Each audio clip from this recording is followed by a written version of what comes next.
안녕하십니까. 굉장히 많은 성도님들이 이렇게 집회에 참여를 해주셨네요.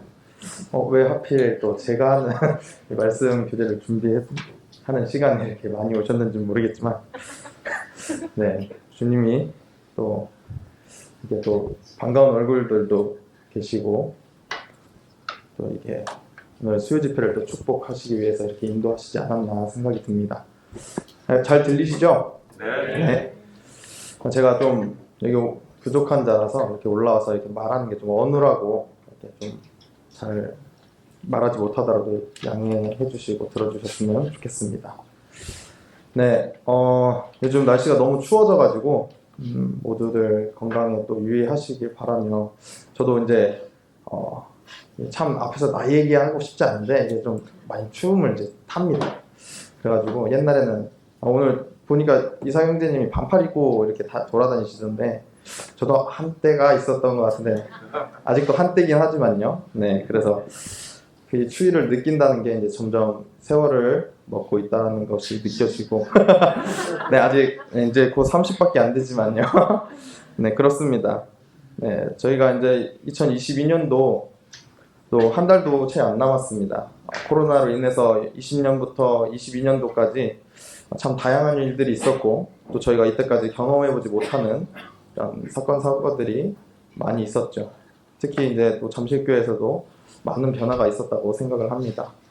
먼저 코로나로 인해서 거리두기, 또 마스크를 쓰고, 또 예전과는 달리 많은 가게들이 24시간 이렇게 영업을 하는 게 아니라 이제 대부분 지금은 또 10시, 11시로 이렇게 마감을 하게 되는 그런 가게들이 많아지고 있고요.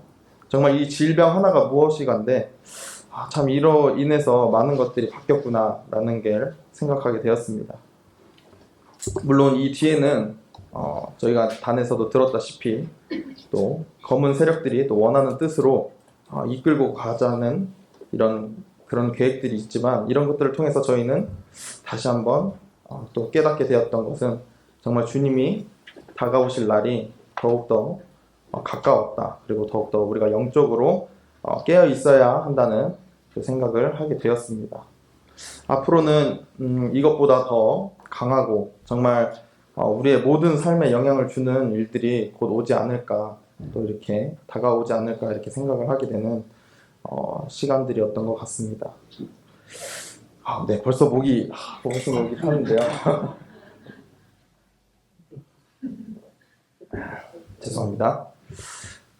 교제를 나누기에 앞서 일단 성도님들이 또 제 근황을 또 궁금해 하시는 분들도 있을 것 같아요. 살짝 말씀드리고 시작하도록 하겠습니다. 아시는 성도님들도 계시겠지만 제가 11월 달부터 직장에 또 다시 다니게 되었습니다. 이 직장을 다닌 지도 벌써 한 달이 좀 넘었는데요. 저를 또 기억해 주시고 걱정해 주시고 또 이를 위해서 기도해 주시는 성도님들께 정말 감사를 드린다는, 이 자리를 빌어서 감사를 드린다는 말씀을 드리고 싶고요. 제가 다니고 있는 이 회사는 얼마 되지 않은 스타트 기업입니다. 이제 막 2년 정도 된 회사고요. 본사는 부산에 위치하고 있으며 빙고라는 이런 브랜드를 만들어서 냉동 컨테이너를 임대하거나 매매를 하는데, 저희 디바이스를 같이 넣어서 플랫폼을 통해서 고객들에게 이제 실시간으로 뭐 온도나 경고 알람 등을 서비스 제공을 해주는 그런 것들을 이제 해주는 그런 회사입니다. 제가 이제 그런 회사를 어떻게 알고 들어갔냐면요. 사실 제가 찾아서 들어간 게 아니고요. 저희 이제 고모부가 지금 이 직장의 대표님이랑 지금도 잘 알고 계셨는데, 처음 이제 고모부가 현장을 나갔는데 이 대표님도 처음인지라 뭐가 뭔지 몰라서 어리둥절하고 있을 때 이제 저희 고모부랑 이렇게 만나게 되었습니다.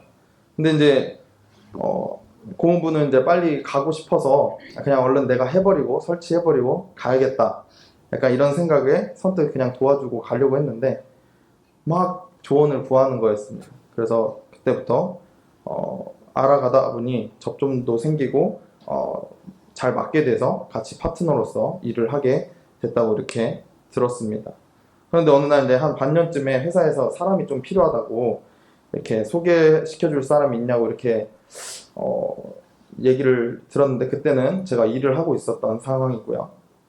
잠깐 이제 다른 일을 하고 있었던 상황이고 그냥 흘려 넘어갔었는데 회사가 예상보다 빠르게 이제 성장하고 있어서 일이 많아지다 보니 이제 사람이 필요로 했던 것 같습니다. 그래서 또한 고객사들이 경기권 쪽에 많이 몰려 있어서 서울 지사를 하나 만들어서 사람을 영입해야겠다고 또 이렇게 생각을 하시게 된 계기가 되었다고 이렇게 들었습니다. 그래서 그 이후 한 10월 달쯤인가 구인을 하고 있다는 말이 다시 한번 들리게 되면서 이제 공무부가 제가 이제 그때는 이제 퇴사를 한 지 얼마 되지 않은 상황이었는데 그 뒤로 이제 놀고 있으니까 저에게 이제 이러이러한 회사가 있는데 한번 일해볼 생각 없느냐고 이렇게 이제 연락을 주셨습니다. 저는 그때까지 사실 구직을 하고 있지 않은 상황이었고 저는 또 한번 주님의 인도하심을 또 겪게 되고 느끼게 되었습니다.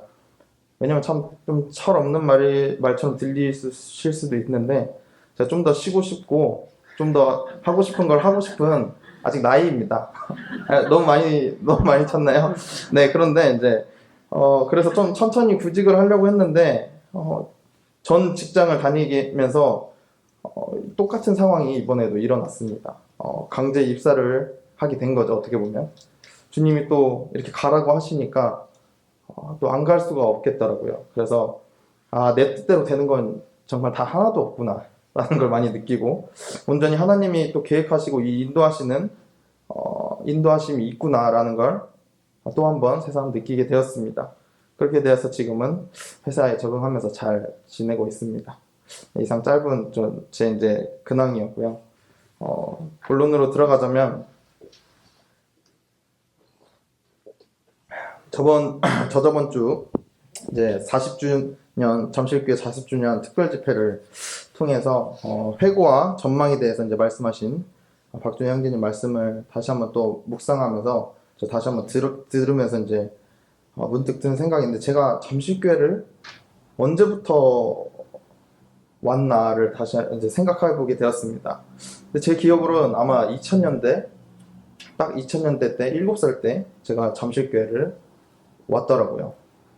그래가지고 정확히 맞는지는 사실 잘 모르겠습니다만 아마 7살 때인 거는 확실히 기억하는 거 보니까 2000년대 때가 맞는 것 같은데 20년을 넘게 이제 잠실 성도님들과 함께하고 있다는 이 사실에 너무 이 섬김과 사랑을 받은 것도 많고 또 감사할 따름이었습니다. 또한 주님께서 제게 또 믿음을 허락해 주심으로 나의 삶을 온전히 주님만을 바라보며 살 수 있도록 이 은혜를 베풀어 주신 것에 대해 너무나 감사가 되는 시간이었습니다. 마침 어제 이제 머나먼 타국에서 남아공에서 이제 스문세 형제님 가정이 또 입국하셨는데 오랜만에 뵙게 되니 너무 반갑습니다. 제가 어렸을 적에 형제님과 자매님을 통해서 또 많은 섬김과 사랑을 받았던 기억이 있어서 또 한번 회상을 했는데요. 아직도 잊지 못하는 기억들이 많은데 캠프를 가든 어딜 가든 형제님이 또 운전으로서 이렇게 섬겨주시고 또 항상 맛있는 것도 사주시고 먹고 다녔던 기억이 참 많습니다. 형제님과. 근데 같이 먹었습니다. 저만 먹은 게 아니고요. 네. 그리고 또 종종 형제님 집으로 놀러가서 자매님의 사랑과 헌신을 또 느꼈던 그런 시간들이 있어서 옛 기억이 새록새록 납니다. 옛날 얘기하면 요즘 말로 참 꼰대라고 하던데 저도 피해갈 수는 없나 봅니다. 자꾸 옛날 얘기를 하는 거 보니까요. 뭐 방금 뒤에서 무슨 소리가 들렸던 것 같은데 박준희 형제님을 통해서 이제 40주년을 지나오면서 이 회고와 앞으로의 이 전망을 우리는 어떻게 준비를 해야 될까? 우리에게 무엇을 원하시는지 또 무엇을 경고하시는지 말씀을 들으면서 이번 수요 집회 때 또 어떤 교제를 또 나눠야 되나 또 이렇게 묵상하다가 비전에 대해서 묵상해보고 교제를 준비하였습니다. 비전이란 무엇일까요? 사전적 의미를 찾아보니 이렇게 써 있습니다. 조직이 장기적으로 지향하는 목표, 가치관, 이념 등을 통칭한다. 개념적 속성이 명확하지 않아 비전에 대한 다양한 정의가 존재하지만 일반적으로 비전은 조직이 앞으로 어떻게 되어야 하는지에 대한 이상적인 모습을 보여준다. 즉 쉽게 말하면 미래에 대한 계획, 전망 등을 포함하는 단어입니다. 저는 교회에서도 여러 가지 비전이 있지만 교회에서의 비전은 결국 하나님의 인도하심을 따라 말씀으로 살아가며 하나님께 영광을 돌려드리는 삶을 포함하는 모든 것은 다 비전이라고 생각합니다. 이것은 교회뿐만 아니라 우리 개개인의 삶에서도 적용되는 부분이라고 또 생각을 하게 되었습니다. 하나님의 인도하심을 따라 살아가는 것이 참 너무나도 쉬운 것 같지만 정말 어려운 것이지 않을까 또 이렇게 반대로도 생각을 해보게 되었습니다.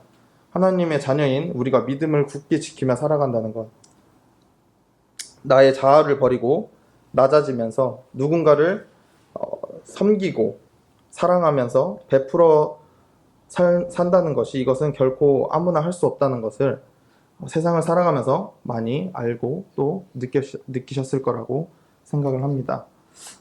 로마서 6장 함께 보시겠습니다.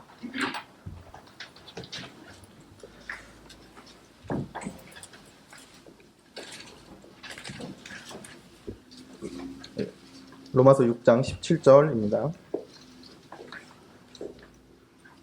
네, 17절부터 23절까지인데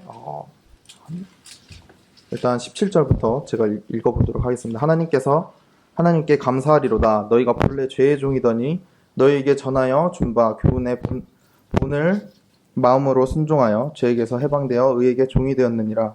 너희 육신이 연약함으로 내가 사람의 예대로 말하노니 전에 너희가 너희 지체를 부정과 불법에 들여 불법에 이른 것 같이 이제는 너희 지체를 의에게 종으로 들여 거룩함에 이르라. 너희가 죄의 종이 되었을 때는 의에 대하여 자유하였느니라.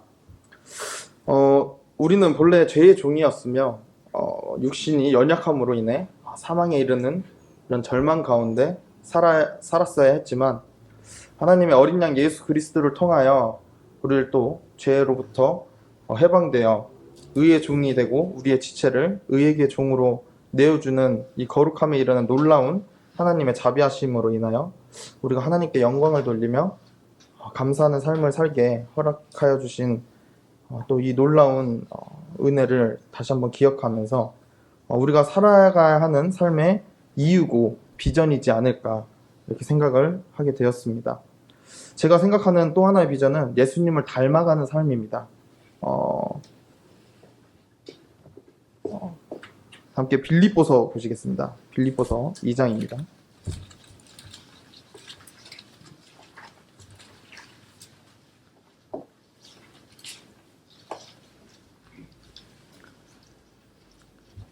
제가 읽겠습니다. 그러므로 그리스도 안에 무슨 권면이나 사랑에 무슨 위로나 성령의 무슨 교제나 긍휼이나 자비가 있거든 마음을 같이하여 같은 사랑을 가지고 뜻을 합하며 한 마음을 품어 아무 일에든지 다툼이나 허영으로 하지 말고 오직 겸손한 마음으로 각각 자기보다 남을 낮게 여기고 각각 자기 일을 돌볼 뿐더러 또한 각각 다른 사람들의 일을 돌보아 나의 기쁨을 충만하게 하라. 너희 안에 이 마음을 품으라 곧 그리스도 예수의 마음이니. 빌립보서 2장에서는 다들 잘 아시다시피 그리스도의 겸손과 또 순종이 무엇인지 잘 나타내어 있는 말씀입니다. 참 이 그리스도 안에서 어떠한 일이든 마음을 같이하여 사랑과 뜻을 합하며 온전히 하나 되라는 이 말씀을 하고 계시는데, 우리가 세상 속에 속하여서 헛된 것을 추구하고 이렇게 살다 보면은 결국 망하는 지름길로 가는 것입니다. 그렇기 때문에 이런 것들을 추구하지 말고 오직 하나님의 뜻만 따라가는 그리스도인들이 되어야 되지 않을까. 또한 우리는 이런 부분을 통해서 겸손하려면 나의 나된 것이 그 어느 곳으로도 인해서 된 것이 아니라 오직 하나님의 은혜임을 우리는 다시 한번 알고 깨달아야 됩니다. 내 자아가 살아있다면 교만하게 되고 육신적으로 살아가게 될 수밖에 없을 것입니다. 각각 자기보다 남을 낮게 여기라고 말씀하고 계신데, 바울은 성도들이 이렇게 겸손하고 단합하면서 다툼이나 허영으로 하지 않고 남을 자기보다 낮게 여기고 또 섬김으로 교회 안에서 기쁨이 충만하기를 원하셨습니다. 이 뜻은 결국 우리 주님도 또한 그렇게 살기를 원하셨다고 생각을 하게 됩니다. 우리는 주 예수 그리스도의 복음을 듣고 믿어서 구원받은 백성이 되었고 교회의 지체가 되었습니다. 이것을 증명하시는 분은 성령님이시고 이미 교회는 하나의 몸으로 존재되었기 때문에 연합하여 성령으로 하나 되게 하신 이것을 힘써 지키라고 말씀하십니다. 에베소서 4장에 보면 빛의 자녀들이 어떻게 살아가야 하는지 자세히 나와 있습니다. 이것 또한 우리의 비전이라고 할 수 있겠지요. 겸손해야 하고요. 오래 참아야 하고요. 사랑해야 하고요. 온유하며 서로 용납할 줄 알아야 사람이 되어야 한다는 이 말은 즉 하나님 말씀을 순종하며 살아가야 된다는 뜻입니다. 제가 이렇게 말하고 보니 참 말이라는 게 너무 쉽게 되는 것 같습니다. 그래서 저의 삶을 돌아봤는데 내가 여기서 하나라도 제대로 지켜서 행하고 있는 게 있나 제 삶을 돌아보게 되었습니다. 근데 제대로 정말 잘 하나라도 지켜 행하는 게 없더라고요. 성도님들은 어떻게 또 어떠한 삶을 살고 계신가요? 어떠한 삶을 추구하면서 살고 계신가요? 저는 이러한 부분들이 이렇게 앞에 말씀을 읽었듯이 이런 삶을 살아야 주님이 원하시는 삶, 곧 교회의 비전, 개인의 비전이지 않을까 이렇게 생각하게 되었습니다. 사실 말이 비전이지 우리가 그리스도의 성품을 닮아가고 향기를 내며 영광을 돌려드리는 것은 사실 당연하다고 생각을 합니다.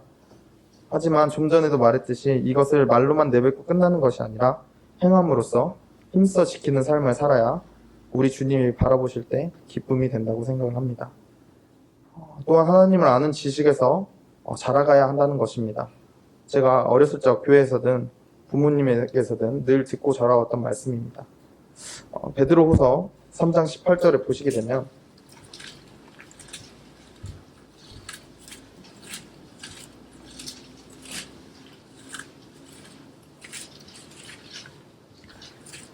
다 찾으신 줄 알고 제가 읽겠습니다. 오직 우리 주 곧 구주 예수 그리스도의 은혜와 저를 아는 지식에서 자라가라. 영광이 이제와 영원한 날까지 저에게 있을지어다. 네, 그렇습니다. 우리가 받은 그 은혜를 생각하며 이 성경, 곧 하나님의 말씀을 통해 따라가며 살아감으로써 우리가 받은 그 은혜를 베풀며 복음을 전하는 삶이야말로 우리가 궁극적인 이 비전, 곧 주님이 오시기 전까지의 그리스도인들의 삶의 방향성이지 않을까 생각을 하게 됩니다. 물론 그리스도인의 삶은 평탄치만은 않을 것입니다. 때론 유혹에 걸려서 넘어질 것이고요. 때론 주님을 원망도 할 거고요. 때로는 주님과 소통이 끊기는 경우도 있을 거고요. 참 여러 가지 많은 고난과 시련들이 우리 가운데 있게 될 것입니다. 그런데도 우리는 잊지 말아야 될 것은 우리 주님은 우리를 언제나 변함없이 사랑하고 계시며 우리에게 감당치 못할 시험은 주지 않으신다는 것을 우리는 알고 있습니다. 주님만 의지하고 하나님을 아는 지식에서 계속 살아가다 보면 그 끝에는 우리를 늘 승리 가운데로 인도하십니다. 돌이켜보면 크고 작은 일들 가운데에서 실패 또는 성공 또는 원하는 뜻대로 이루어지지 않았던 이 모든 것 가운데 하나님께서 함께한다는 사실을 잊지 마시길 바랍니다.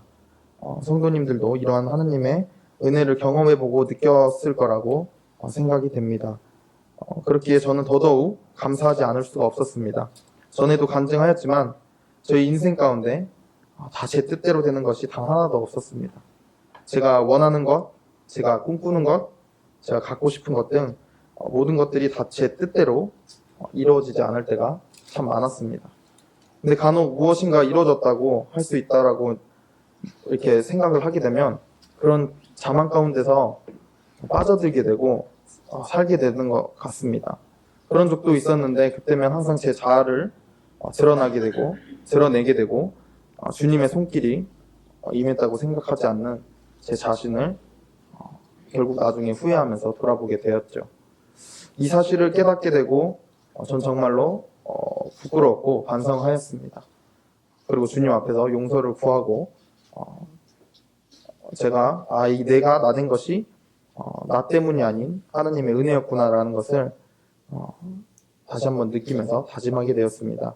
나의 비전은 하나님의 말씀대로 인도하시는 대로 그 뜻을 따라서 살겠다고 다시 한번 다짐하면서 앞으로도 그럴 것이고 주님 다시 오실 그날까지 항상 변치 않는 사랑을 주신 하나님의 은혜를 잊지 않고 살아가는 저와 성도님들이 되셨으면 좋겠습니다. 네, 이상 마치도록 하겠습니다. 감사합니다.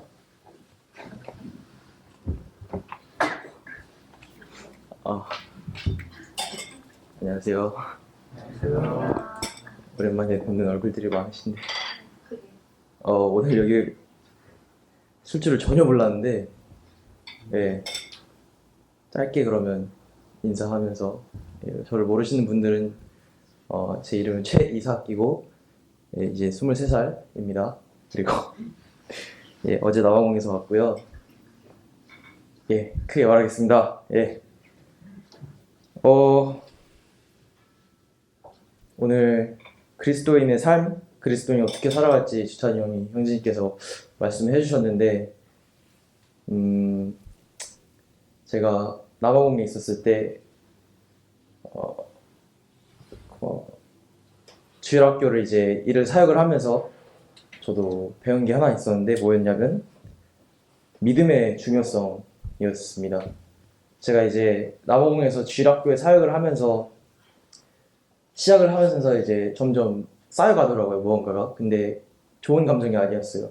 계속 보통 사람들은 주말이 빨리 가고 이제 주중이 되게 천천히 간다 했는데 저는 반대로 주중이 엄청 빨리 가고 주말이 엄청 늦게 가는 거예요. 이게 토요일 날 이제 주일 학교를 해야 되는데 토요일 학교를 해야 되는데 이게 준비하는 게 솔직히 시간은 그렇게 많이 안 걸리거든요. 근데 맨날 금요일 밤에 하게 되고 미루다 하게 되고 결국 짐이 돼가는 이 모습을 봤을 때 계속 의구심이 들었어요. 왜 나는 그리스도인으로서 이거를 지금 즐겁게 하지 못하고 화평이 없고 주님의 일을 하는데 도대체 왜 내 안에 기쁨이 없을까라는 큰 고민을 가지고 있었는데 주님께서 저에게 확실한 답을 주시더라고요. 뭐라고 하셨냐면 제 안에 믿음이 없다 라고 말씀을 해주셨습니다. 제가 주님의 일을 사람의 일로 일단 간주를 하고 한 것부터 컸고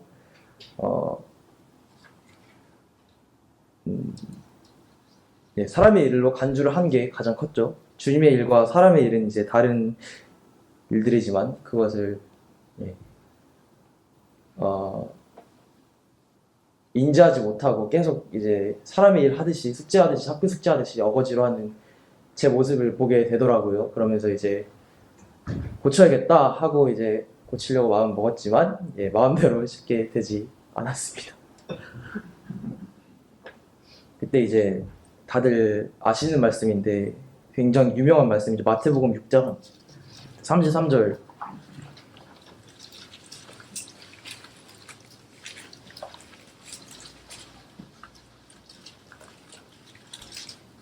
그리고 34절까지 읽겠습니다.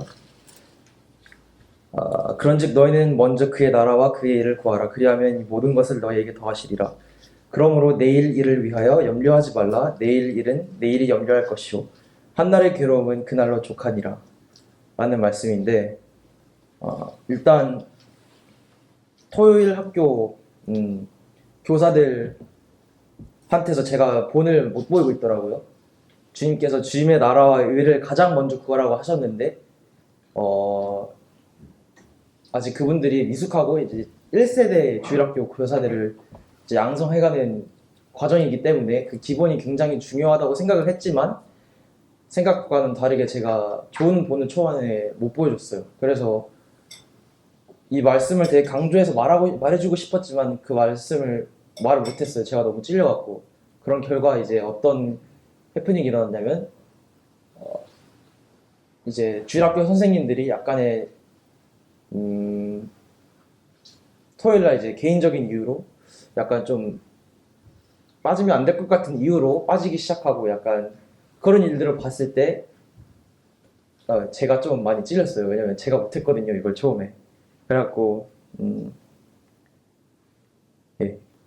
그랬습니다. 그래서 이제 34절 보시면 내일 일을 위하여 염려하지 말라고 돼 있는데 이제 과에서 주일학교를 하다 보면 내일 일을 염려할 때가 굉장히 많아요. 특히나 이제 시즌별이 있는데 이제 할례 시즌이 있어요. 남자애들 할례라는 이제 산으로 간다는 표현을 쓰는데 그때 이제 말의 잔치가 열립니다. 그럼 이제 뭐 자기 아들을 어떤 집에서 자기 아들이 할례를 하러 갔다 그리고 돌아왔다 그러면 이제 소원말을 잡았고 마을 사람들 아무나 초대해갖고 이제 다 올 수 있는 거죠. 그래서 동네 아이들이 그 한 집에 다 가서 뭐 평소에 못 먹던 고기를 배불리 먹을 수 있는 그런 이제 시즌이 있는데 하필 또 그게 이제 SABC 팀이랑 딱 겹치는 시즌이에요. 그러면 이제 저는 솔직히 마음으로 되게 걱정이 많았어요. 왜냐면 그때 분명히 SABC 팀한테 150명에서 200명 애들이 온다라고 말했는데 갑자기 애들이 50명 이하로 줄어든 거예요. 그리고 이제 준비물도 다 150명, 200명 이상으로 하고 이제 하는 걸로 알고 있는데 차마 말은 못 보내겠는 거예요. 이게 애들이 50명밖에 안 온다. 이걸 왜냐면 이제 시간이 이제 1주, 2주밖에 남지 않았는데 이걸 지금 말해서 내가 어떡하지? 라는 걱정을 되게 많이 갖고 있었어요. 근데 아니나 다를까 캠프 시작하니까 아이들이 갑자기 200명, 250명 이렇게 오는 모습을 보고 아, 주님 말씀 이건 진짜 내가 하는 일이 아니라 주님이 보내시는 아이들을 보내는 것조차도 주님께서 보내신다는 걸 다시 한번 느꼈어요. 거기서. 그러므로 그 순간에 이제 깨달았죠. 아, 내가 지금 하나님 일을 내가 하려고 하는구나.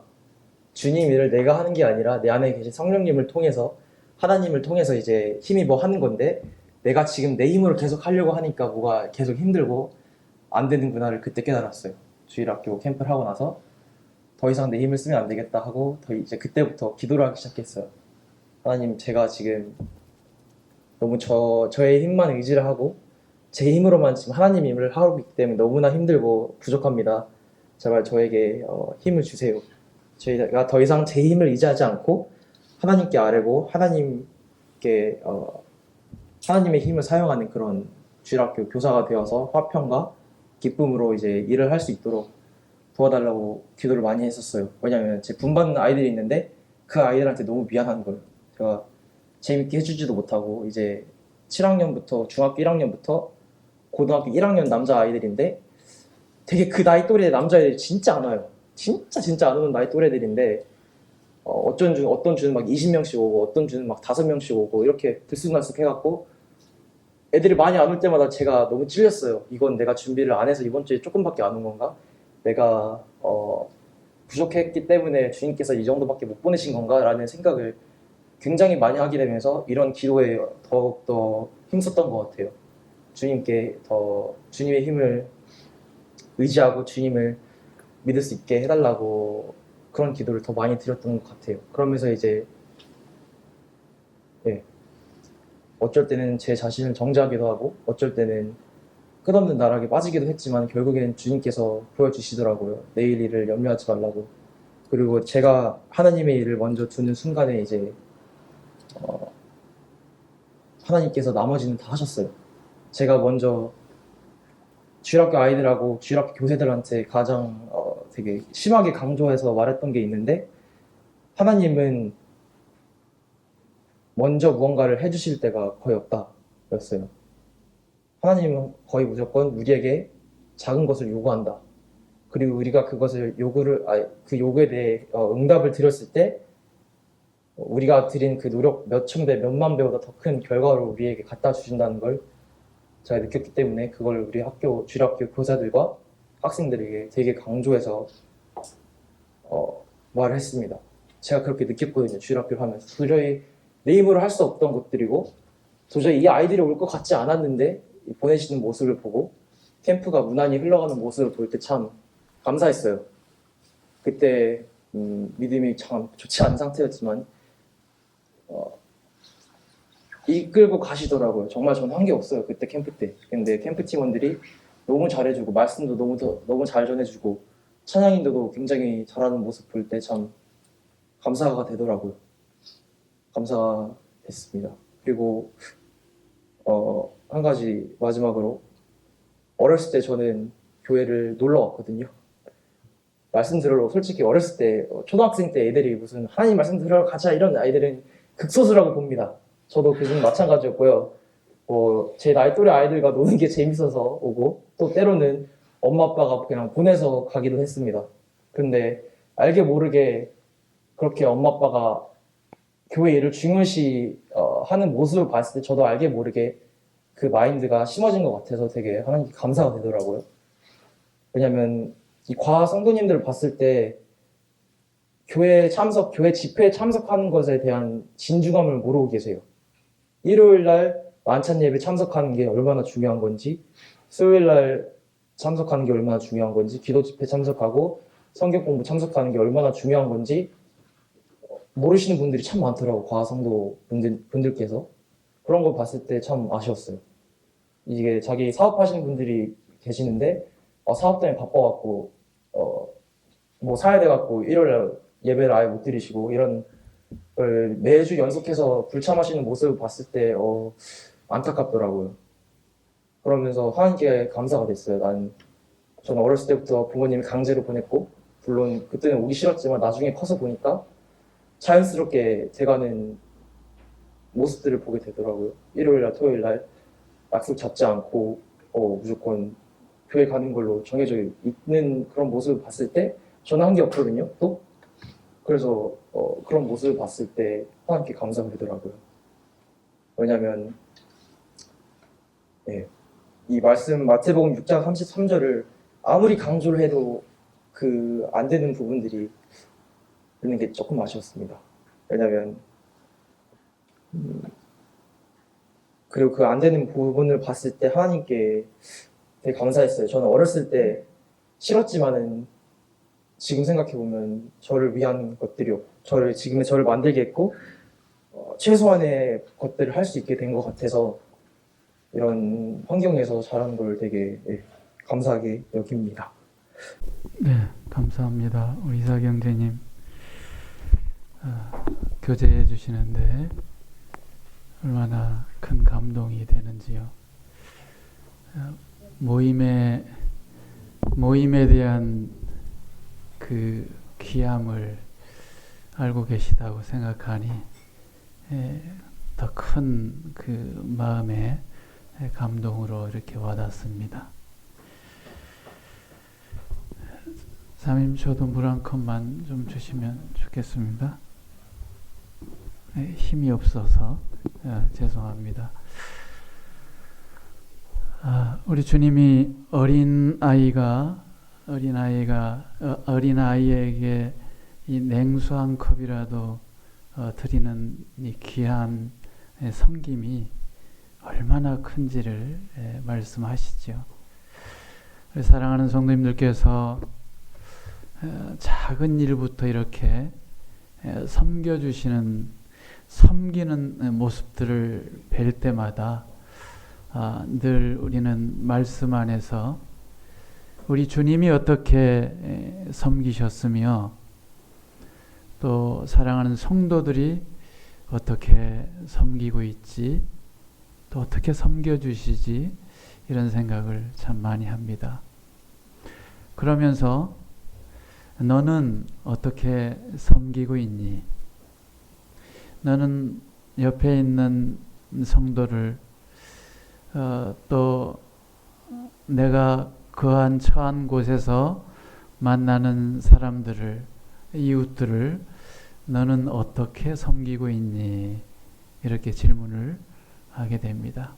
우리 성도님들은 한번 마음에 질문을 해보시면 좋겠어요. 주일날 우리 자매님들 김장을 이렇게 하시는데 얼마나 부지런히 그 추운 날씨에서 이렇게 김장을 하시고 또 우리 청년들이 함께 돕고 하는 모습들을 이렇게 보는데 참 큰 감동이 되었습니다. 물론 일이라는 것이 어디에서 무엇을 어떻게 이렇게 이제 하면서 배우는 것이지만 너 안에 어떤 마음으로 어떤 마음을 품고 일하고 있느냐, 이렇게 질문을 해보시기 바랍니다. 요한복음 4장을 보시게 되면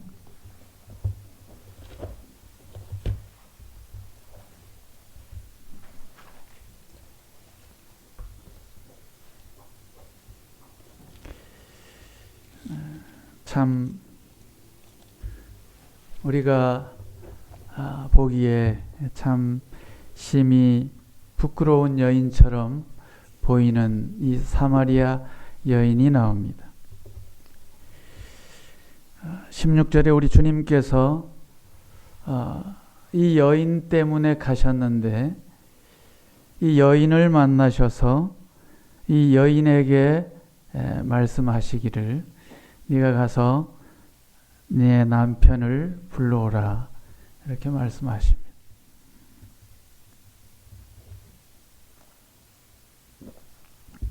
여인은 저는 남편이 없습니다. 이렇게 말을 하게 되지요. 주님께서 내가 남편 5이 있었는데 지금 있는 자도 네 남편이 아니구나. 네 말이 맞다. 이렇게 말씀하시죠. 여인이 얼마나 놀랐을 것이며 이 여인은 이 남편을 만나보고 살아보기도 하고 두 번째 남편을 만나서 살아보기도 하고 내가 남편 5이 있었지만 지금 이 남편도 네 참 남편이 아니라는 것이에요.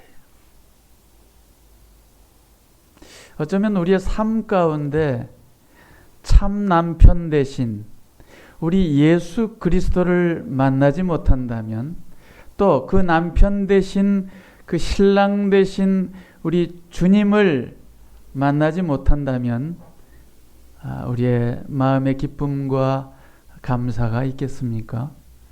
없는 것입니다. 이 여인이 우리 주님을 그리스도이신 생명 되신 메시아를 만났을 때 기뻐 뛰며 외치며 이 빛의 사람으로서 빛을 나타내기 시작하는 것이죠. 그러면서 우리 주님을 섬기는 것입니다.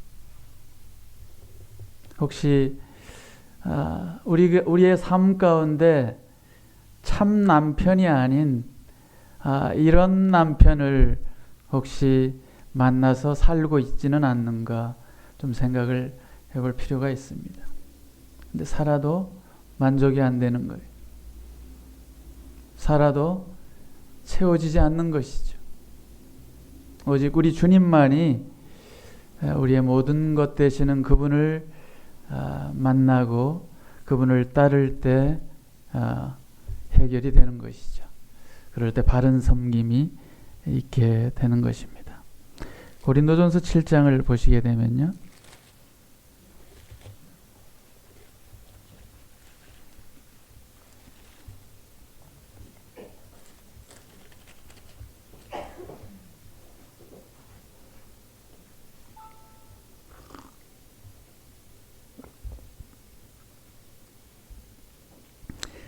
아, 7장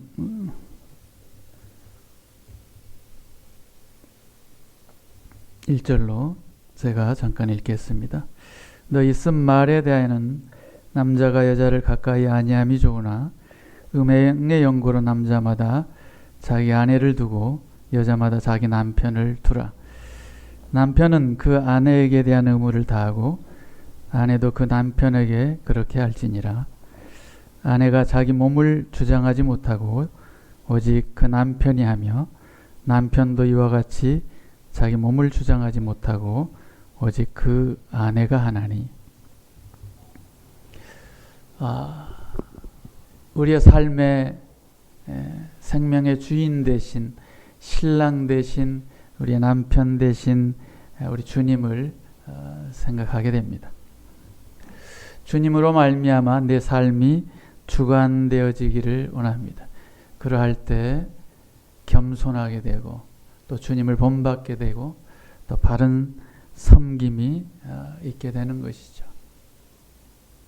한 말씀 더 보겠습니다. 에베소서 5장 말씀을 가겠습니다.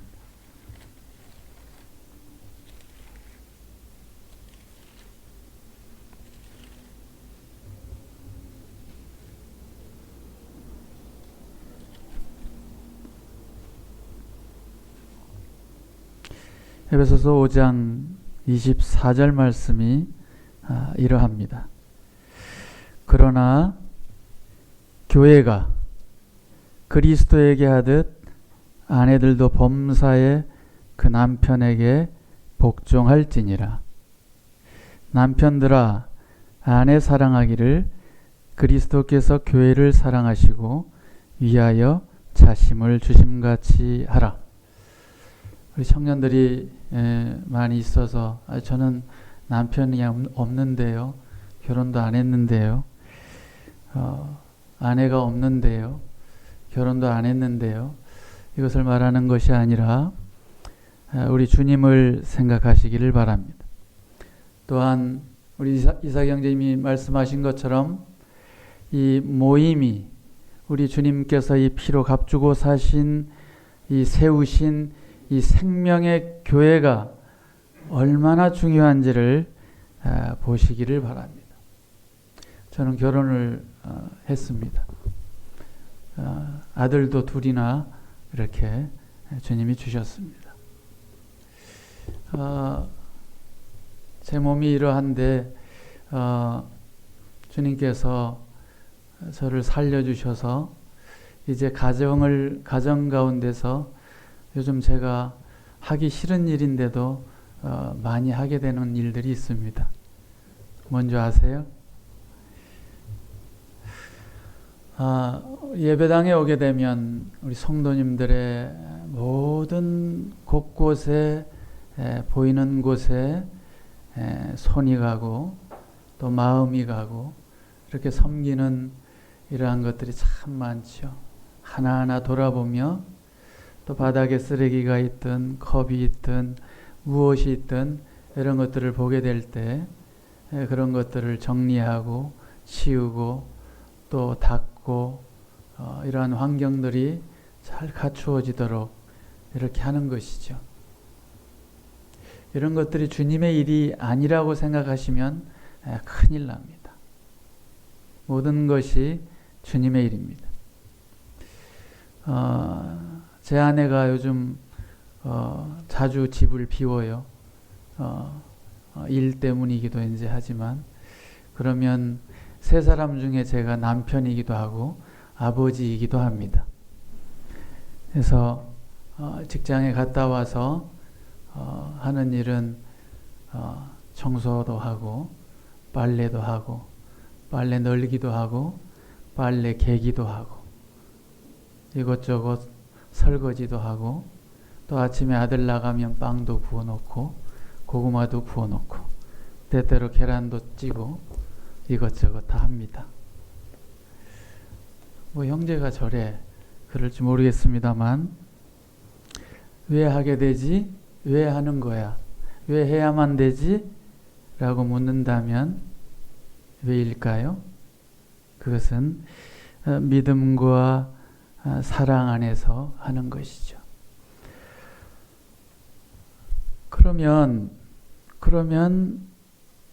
내 삶의 모든 앞에 일하고 있는 일들 가운데서 여러분들의 모습들을 한번 비춰보시기 바랍니다. 빛의 생각으로 내가 활동하면서 내 안에서 나타내고 있는 마음에 품고 있는 이런 일들이 좋은 쪽으로 많아요? 안 좋은 쪽으로 많아요? 우리는 일평생에 감사가 넘치는 그 넘쳐도 부족할 만큼 복받은 자들이죠. 그래서 우리 박준영 형님께서도 누차 그런 말씀의 교재를 말씀하셨어요. 범사에 감사라고 말씀하셨어요. 왜 범사에 감사해야 하는지, 왜 범사에 내 삶 가운데서 믿음으로 소망으로 이 빛 안에서 누려야 하는지를 말씀해 주셨어요. 여러분 일터 가운데서 얼마나 기쁨과 감사가 넘치며 사랑으로 섬기고 계십니까?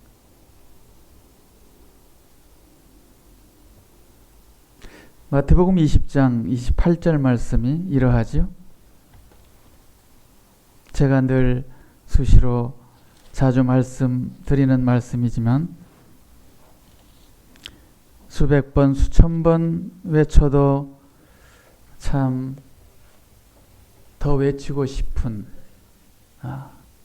마태복음 20장 28절 말씀, 누가복음 10장 45절에 동일한 말씀입니다. 우리 다 함께 읽어보도록 하겠습니다. 시작.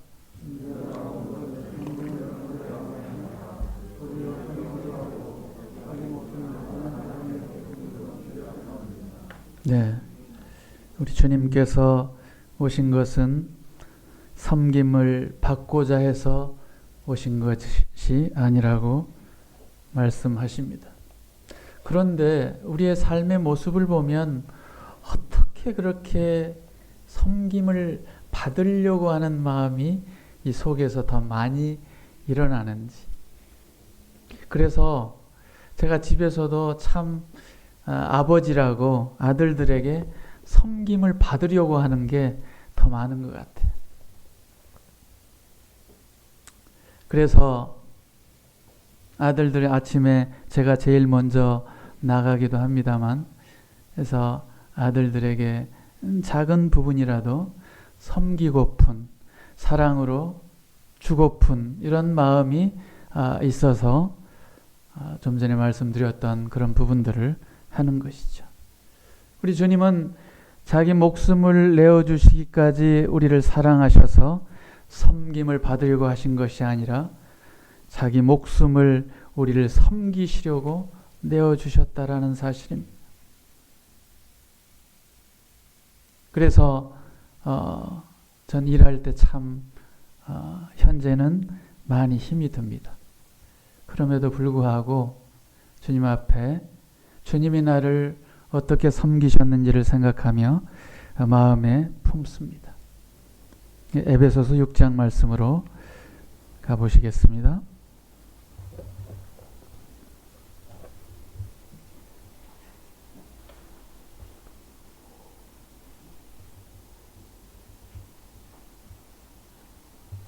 에베소서 6장 5절 말씀부터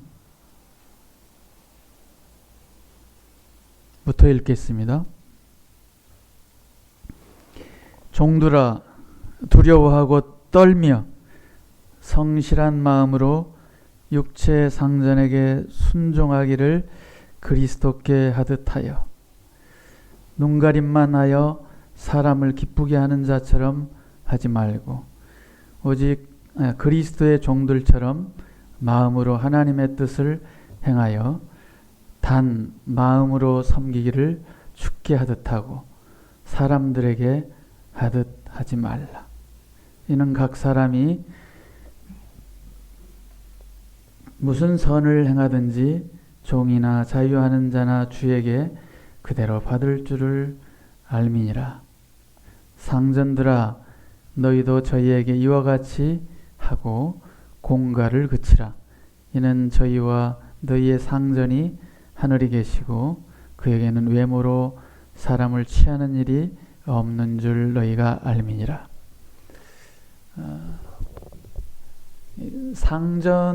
상전들에게도 이렇게 말씀하시는데 상전 되신 분들은 이렇게 말씀을 받으면 되겠습니다. 그러나 일하는 직장인들 가운데서 어쨌든 우리 많은 직장을 가지시고 이제 일을 하시는데 이런 가운데서 우리 주님께서 우리를 위해 목숨을 내어주시기까지 섬기신 그것을 생각하면서 종된 마음 가운데서 우리의 마음을 보는 것입니다. 학생의 입장에서는 또 선생님께 이렇게 이제 배우는 입장이죠. 자, 그러면서 우리의 마음을 보는 것입니다. 성실한 마음이 나옵니다. 깨끗한 디모데전서 1장 5절에 깨끗한 양심이 나오고 청결한 마음, 선한 양심이 이렇게 나오는 것이죠. 성실한 마음으로 육체의 상전에게 순종하라는 것입니다. 그리스도에게 하듯 순종하라는 것입니다. 주님께 잘하는 것 같으면서도 내 앞에 이런 작은 이런 부분에서 성실한 마음으로 하지 못한다면 그건 눈가림만 한다는 거예요.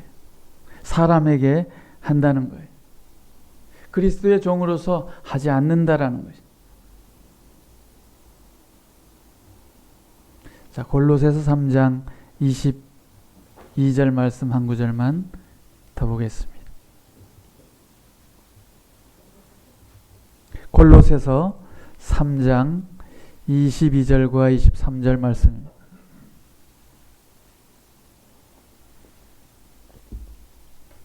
자, 22절과 23절 함께 같이 읽겠습니다. 시작. 종들아 육신의 상전들에게 순종, 사람을 기쁘게 하는 자와 같이 눈가림만 하지 말고 오직 줄 두려워하여 성실한 마음으로 하라. 무슨 일을 하든지 마음을 다하여 주께 하듯 하고 사람에게 하듯 하지 말. 말씀이 맞죠? 말씀이 당연히 맞는 것입니다. 제가 우리 성도님들에게 이런 교제들을 직업상 가끔 하게 되는 것 같습니다. 저는 내 마음에 좋지 않은 어려움이 일어나고 부딪히게 될 때 이 말씀을 기억하지 않을 수가 없습니다. 또 이 마음으로 말미암아 내 마음을 다스리고 또 바로잡고 바른 생각을 가지고 내가 우리 주님께 하는 것이구나. 내가 사람에게 하는 것이 아니구나. 이렇게 생각을 하는 것입니다. 여러분의 삶 가운데서 직장 생활을 하면서 어떤 경험을 가지고 계십니까? 저는 이제 모시는 어르신 부부를 이제는 한계에 온 것인가 이런 생각을 많이 합니다. 최대한 참고 인내하고 해야지 하면서 이렇게까지 해야 하나, 이렇게까지 견뎌야 되나라고 이렇게 했을 때 제 마음에서 우리 주님이 이런 말씀들을 생각나게 해주시는 거죠. 모든 일에 네 입장에서는 순종해야 된다라고 가르쳐 말씀하시는데 미치겠습니다. 우리 지지난 주간에도 초청해서 박준영님 말씀했을 때 신명기 8장을 통해서 이스라엘 백성이 걸어야 할 가장 중요한 부분이 이 순종의 문제였습니다. 순종의 문제였죠. 근데 종들아 모든 일에 있어서 너의 상전에게 순종하라고 말씀하실 때 제 마음이 다시 마음의 무릎을 꿇고 주님 제가 다시 내려놓습니다. 그래서 제가 지금까지 눈가림으로 일하지 않았습니다. 정말 주님을 경외함으로 성실한 마음으로 했습니다. 근데 이것마저도 해야 합니까? 라고 이렇게 제 마음에 올라왔을 때 그래 그것마저도 네가 해야 된다 라고 이렇게 말씀하시는 거예요. 순종하라는 것입니다. 시간이 다 이렇게 지나갔는데 우리 성도님들 삶에 정말 하기 싫은 일 가운데서 우리 상사가 시켰을 때 무엇을 요구했을 때 내 마음에 정말 하기 싫은 이런 일들이 있다 손 치더라도 말씀을 기억하시면 말씀을 묵상하시면 이 말씀 앞에 무릎을 꿇을 수밖에 없다고 생각을 합니다. 제가 우스운 얘기 하나 할게요. 중학교 1학년, 2학년, 3학년 때 저희 집이 방을 이제 독채로 이렇게 3칸을 얻었는데 갑방에 이 방을 하나 이제 세를 받기 위해서 내어줬습니다. 그 방에 아주 노 부부께서 이렇게 들어오셨습니다. 근데 그 노 부부가 하시는 일이 할아버지가 철학관을 하시는 할아버지셨어요. 근데 그때는 부엌을 요만한 작은 공간에 부엌을 그때 연탄 때는 시절이었는데 부엌을 같이 쓰고 아궁이도 다 붙어 있으니까 그래서 물도 같이 쓰고 이렇게 물도 이제 받아서 이렇게 썼으니까 그때 제가 정말 기겁을 하고 놀란 적이 있었는데 무엇이었냐면 노란 이 대야에 이게 제가 이제 부엌에 이렇게 물을 먹으러 나왔는데 노란 이 대야를 이렇게 쓰려고 보니 그 대야에 물이 받쳐져 있는데 밑에 보니까 이렇게 살 3개에 틀니가 2개 담궈져 있는 겁니다. 할아버지가 이가 틀리셨던 거죠. 그 틀니를 세척하기 위해서 그 바가지의 물을 받아서 거기다 담궈 놓았던 것이죠. 그래서 전 굉장히 이제 처음 이제 본 광경이었고 그때부터 제 마음 가운데는 그 틀니에 대한 이런 게 굉장히 안 좋은 이미지로 이렇게 남아 있어서 오래도록 이제 봐왔던 터인데 그것을 할아버지가 막 칫솔로 이제 거기서 막 이렇게 하고 이제 하는 게 굉장히 제가 이제 깨끗하지도 않는데 깨끗한 적이 이제 그랬겠죠. 근데 그런 모습들을 자주 이렇게 봤던 터라 좀 이제 많이 싫은 부분이었죠.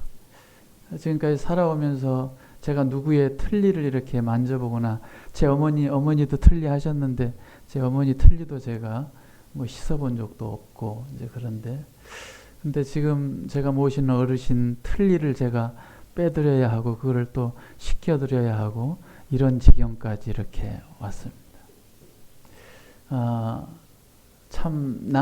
그걸 요구했을 때 참 난감하고 어렵고 참 불편하고 싫었지만 이런 부분에서 주님께서 또 제게 경험을 이렇게 하시게 됩니다. 하게 하시는 거죠. 주님을 바라보고 주님을 생각하고 성실한 마음으로 섬기는 것이다.